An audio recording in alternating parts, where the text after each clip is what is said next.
So as you know, playing against the Sicilian Defense is quite hard fast fight, but I will show you 5 amazing chess traps that you can use to defeat this opening and win in just a few moves.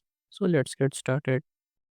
So after e4, he goes c5, then you go for d4, and after he takes, he plays c3, the Smith-Morra gambit. He takes, then you just play knight takes c3, knight c6, then knight f3, and after d6, opening up the bishop. You play bishop c4.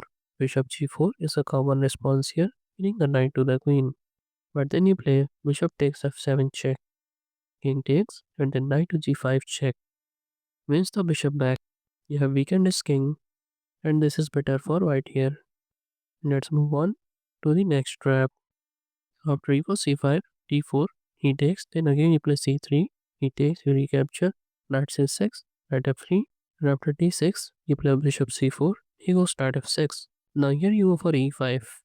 If he takes with the knight, then you will take, and after he takes, you have bishop takes f7 check. Now he's forced to take, but then you will take his queen, and you are winning. Let's move on to the next trap. So after e4 c5, knight f3, d6, you go d4, he takes, then you recapture, knight f6, knight c3, knight c6, all natural looking moves.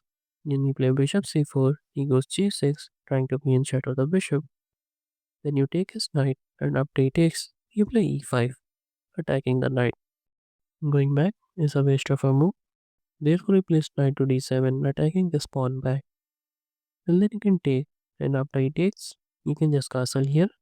If bishop g7, then you can give this check. And now he's lost because if he moves the king, then you will take this pawn with check.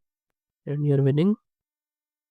And if you place knight e5, then f4 wins the knight.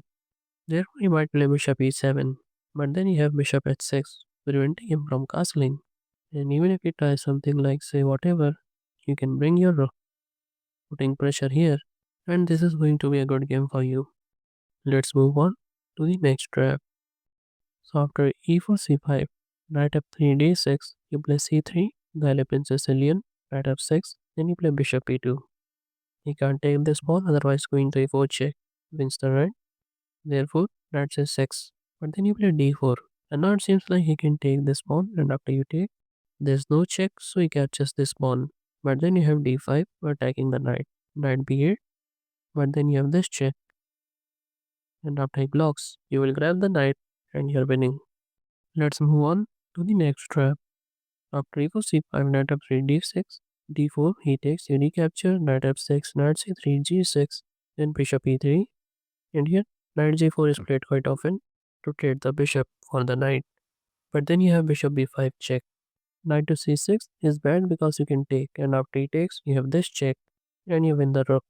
And you will be up in exchange, and will be winning. And even though here, if you place bishop d7, then you will capture the knight, as he cannot take with the bishop, since our bishop is pinning his bishop. So if you have enjoyed this video, then don't forget to give this video a like.